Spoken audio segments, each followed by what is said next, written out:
Boa noite pessoal, tudo bem? Aqui quem fala é Túlio. No vídeo de hoje a gente vai comentar sobre o relatório gerencial do fundo Vigir, que é o fundo da Valora focado em CDI.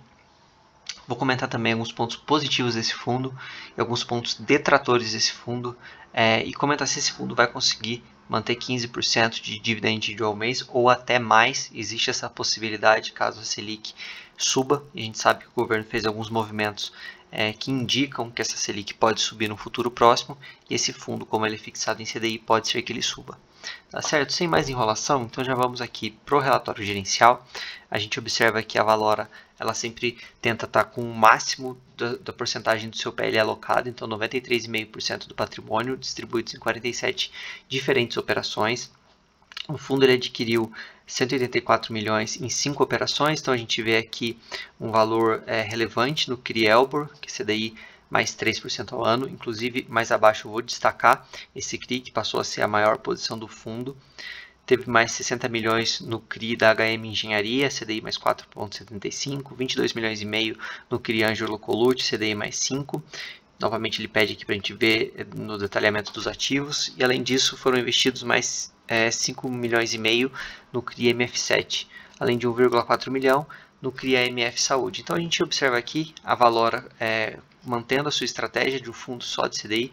Pontualmente o fundo, para ter uma melhor remuneração do seu fundo, ele faz um investimento em IPCA, mas logo quando surge a oportunidade, ele já reverte para manter ele no CDI, que é o intuito desse fundo. Ele pagou 0,11 por cota referente a dezembro. Quando a gente for na DRE, eu vou mostrar para vocês que teve ali uma despesa bem grande nesse mês, de mais de 4 milhões, e a gente vai comentar um pouquinho sobre um ponto detrator desse fundo, que é a taxa de performance. Vou trazer para vocês o regulamento do fundo para explicar um pouco mais detalhado, mas vamos seguir o relatório. Então o fundo acumulou uma distribuição de dividendos de 1,48, equivalente a uma rentabilidade líquida de CDI mais 3,6 ao ano sobre a cota patrimonial do fundo. Lembrando que esse fundo é base 10, tá pessoal? Então 1,48, vocês têm que ter isso em mente. O fundo encerrou o mês com mais de 105 mil cotistas, um volume médio de negociação de 3,7 milhões. Então é um fundo que tem uma liquidez bem boa, excelente para falar a verdade. O fundo consegue crescer sua base de cotistas, que é sempre muito interessante. Aqui ele traz mais uma informação sobre janeiro, que o fundo adquiriu mais 3,6 milhões, distribuídos em 2 CRIs já existentes na carteira. Bom, aqui tem já a DRE, que eu vou mostrar para vocês, despesas recorrentes saídas de caixa. Então a gente vê aqui uma taxa mensal, que é a taxa de, acredito, já que a gestão ela não especifica, seja a taxa de gestão, e no final de todo o semestre tem a taxa de gestão mais a taxa de performance. Não sei se tem mais alguma coisa, essa é uma crítica ao relatório, pelo menos eu não encontrei. Claro, se a gestão quiser entrar em contato, tem toda a liberdade para me corrigir, mas aqui a gente teve uma saída bem relevante do caixa, de mais de 4 milhões, uma conta bem rápida de padaria, dá mais ou menos 4 centavinhos por cota, tá? Então é um valor bem alto. Novamente, pessoal, se vocês estiverem gostando, peço para que deixem o like, se inscrevam, comentem. No final do vídeo eu vou trazer o regulamento para vocês, para explicar um pouco mais sobre essa taxa de performance. Tem alguns pontos detratores, mas ela tem também uma vantagem, enfim. Aqui ele informa que tem uma reservinha de caixa de 0,01 por cota, mas já coloca aqui para eventuais despesas, incluindo a taxa de performance. Esses gráficos são bem interessantes de analisar, mas como é um vídeo mais rápido, eu deixo para vocês darem uma olhada. Ele explica aqui um pouco da rentabilidade e da distribuição. Já vamos para a carteira de ativos. Então a gente olha aqui, os dois primeiros ativos são CRI Elbor. Aqui tem um pouco mais de exposição do PL, chegando a quase 10%. Essa gestão, se eu não me engano, a última emissão foi feita em outubro, então provavelmente em breve ela deve soltar mais uma emissão e seria interessante para o fundo. Aí a gente tem que ver a questão da taxa da emissão. A gente sabe que a Valora, como um todo, ela sofre um pouco de crítica pelo valor das taxas de emissão, apesar que na última já teve uma redução. Mas, independente disso, se o fundo conseguisse captar mais dinheiro, seria interessante para diluir um pouco essas posições. Mais abaixo eu vou mostrar para vocês especificado esses dois ativos. Obviamente que são ativos high grade, né? Um devedor excelente. Pode ver que até o cupom não é tão alto, não é tão elevado, justamente por isso. Mas é sempre interessante ter o máximo de diversificação possível. Chegando aqui perto de 10% já é o máximo, pelo menos para mim. Acredito que a Valora vai diminuir um pouco. Bom, aqui a gente sabe que a Valora sempre mantém, como eu disse no começo, uma exposição grande em CRI, um pouquinho só em caixa. E aqui também mantendo o que o fundo propõe, que é a maior parte em CDI, tem um pouquinho em PCA, mas geralmente é só ali para remunerar um pouco melhor o caixa, ou aguardando uma oportunidade em CDI, né, que é o caso atual. Aqui é até interessante, a gestão coloca que o fundo atualmente possui exposição a praticamente todos os segmentos, e a gestão entende que os fatores micro, localização, produto e inserção de mercado são de maior influência para o mercado imobiliário, embora sempre tendo como pano de fundo os fatores macroeconômicos.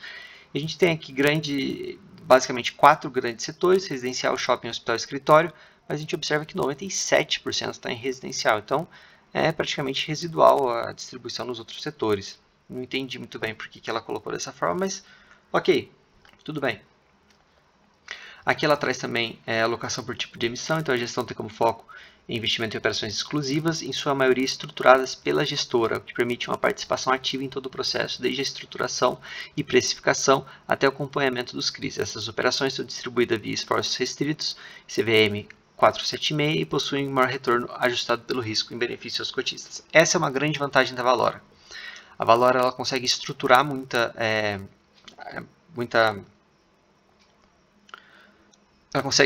ela consegue estruturar muitas operações, e isso é muito interessante porque ela consegue taxas mais vantajosas, ela consegue economizar, e isso tudo é revertido para dentro do fundo. Então você pode olhar no VGIP, no VIGIR, um pouco no VGHF, que essa é sempre a pegada da Valora, e realmente nisso eles são muito bons, inclusive é um dos diferenciais da gestora. Eu gosto muito do Vedrossi nesse ponto, de toda a sua equipe, obviamente.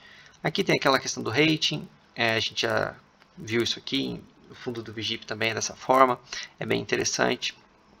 Aqui ele tem a questão da emissão das cotas e a sua rentabilidade. Tem mais esse gráfico, mas vamos para os ativos. Eu já deixei separado aqui para a gente ver aquelas duas maiores posições. Pessoal, para quem não tem tanta costume de analisar relatório gerencial, aqui basicamente ele descreve um pouquinho as taxas da operação e também quais são as garantias. Então a gente vê que a principal posição do fundo hoje é da Elbor, né, que é uma incorporadora de capital aberto, a gente sabe, está presente em 10 estados, e ela tem como garantia a alienação fiduciária das cotas da SPS detidas pela Elbor, e aqui ele especifica. E a outra operação ela até tem algumas garantias diferentes. Também da Elbor, incorporadora de capital aberto, a alienação fiduciária de 4 terrenos localizados na cidade de São Paulo, até o registro de incorporação, cessão fiduciária dos recebíveis referentes às frações indicadas, a alienação fiduciária de cotas da SPE, a alienação fiduciária da fração dos terrenos mais benfeitorias após o registro da incorporação. Então, assim, são garantias robustas, a gente não tem mais detalhes, mas é como eu disse, um devedor sólido. Mas é sempre interessante diluir, sempre. Para mim, tá, pessoal? Eu gosto de no máximo 10%, mas fico mais confortável quando isso está um pouco menor. Pessoal, quanto ao fundo em si, é isso. Para vocês, e para mim, para nós, investidores, eu acho interessante ter uma opção puro sangue só de CDI, apesar de eu gostar dos fundos híbridos e de uma gestão ativa, para poder ir balanceando essa carteira. Mas ter uma opção desse tipo é bem interessante, porque se você quer aumentar um pouco mais a sua exposição em CDI, acreditando que a Selic vai subir, essa é uma opção. Tem algumas outras, tem o RZAK, tem o RBRX, se eu não me engano os dois têm bastante exposição em CDI. Tem alguns outros fundos, como disse, tem os fundos híbridos, mas se você quer aumentar, você consegue comprar um fundo desse tipo. Se você quer aumentar o IPCA, você consegue comprar fundos só de IPCA, como o VGIP. Então é interessante ter essa possibilidade, é interessante estar atento aos fatores macroeconômicos para ir modulando sua carteira. Bom, quanto à taxa de performance, que eu falei para vocês no começo, temos aqui a taxa de gestão, 0,8 ao ano sobre o patrimônio líquido do fundo, e temos 20% sobre o que exceder o CDI, utilizando a marca d'água.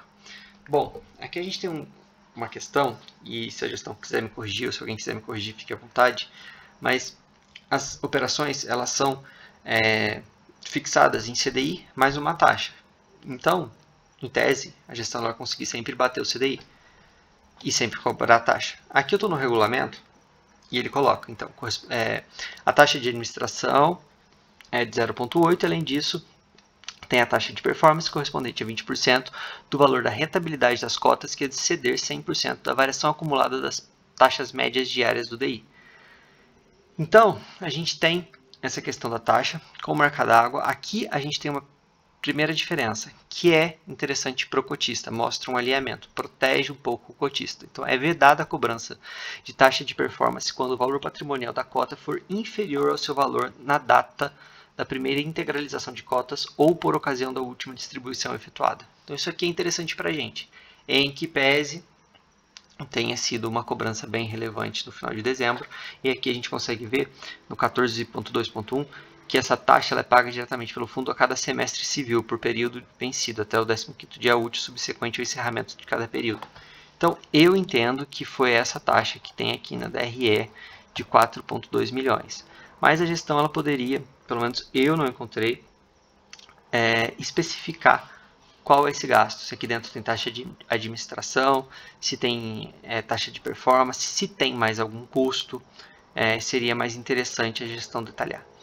Apesar disso, vou dar minha opinião para vocês, eu acho um fundo interessante, é um fundo que tem sim perspectiva de pagar até mais, a Selic ela está alta, ela tem, no melhor dos casos, hoje, a sua manutenção, mas muitos economistas falam até em subida da Selic, e esse fundo tende a acompanhar, entregar 15%, 16%, 17% ao ano. O valor dele estava um pouco mais baixo, ele deu uma subida nos últimos dias, mas, como eu disse, cabe a nós investidores irmos ponderando a nossa carteira, se expondo um pouco mais em um indicador, um pouco mais em outro, enfim, essa é uma opção. Tá bom, pessoal? Por hoje é isso. Vídeos aqui todos os dias, peço que deixem like, comentem, se inscrevam, porque sempre vou trazer novidades para vocês, relatórios gerenciais, fatos relevantes e demais assuntos sobre investimento. Tá bom? Um grande abraço e até amanhã.